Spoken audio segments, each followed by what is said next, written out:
So here's what's going to happen. How do we create intimacy online, especially in the Zoom world? And how do we do it in such a way that creates a little bit of surprise and delight? So I'm going to walk you through a little process here. So the first step I'd like you to do is to turn off your cameras.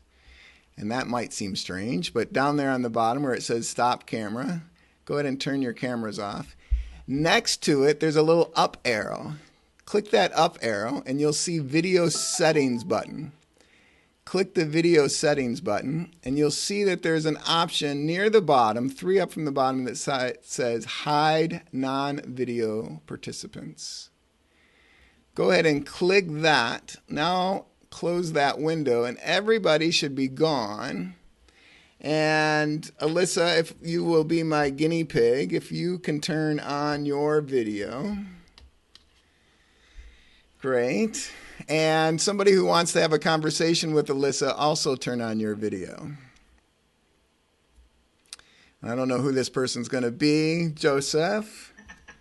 Good. Now, Joseph, I'm holding up a random question that I've chosen out of our deck. And you can't see that because my video is off. So I'll turn my video on for just a moment. Can you read that out loud for us? What has been one of your favorite moments in life?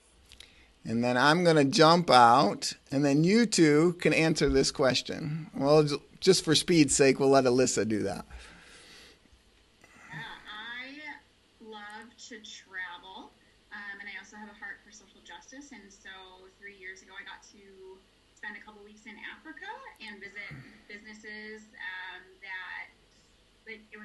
it melded curriculum and it melded education to help these students learn hygiene, community, and building businesses. And we got to see the graduates of the program and seeing their businesses and ordering from them and buying skirts and food. And it was absolutely incredible. So I love Kenya. I love the culture. And I love seeing empowerment of other countries rather than thinking that it's my job to go in and fix. Just to go in and build relationships was incredible. Nice. Thank you, Alyssa. And if we continued, then maybe Joseph can answer. If everybody turns their video off, nope, off. So now everybody's going to disappear again. Alyssa will disappear, and then somebody else could come forward. So just so that we can see what this looks like, somebody else come forward. Go ahead if you're just willing to take a risk and come forward. There's Jessica. And somebody who wants to jump into a conversation with Jessica. Great. And here's the question that you would ask her. What is something kind that someone has done for you recently? And then I'll jump back out. You can see Jessica going, whoa, right? And now we can see her really well as she's wrestling with that. There's not a bunch of windows of little thumbnails, right? We've gone from this world of circles and conversation into this world of squares. We're all in boxes. So how do we create intimacy in online, right? How into me I see.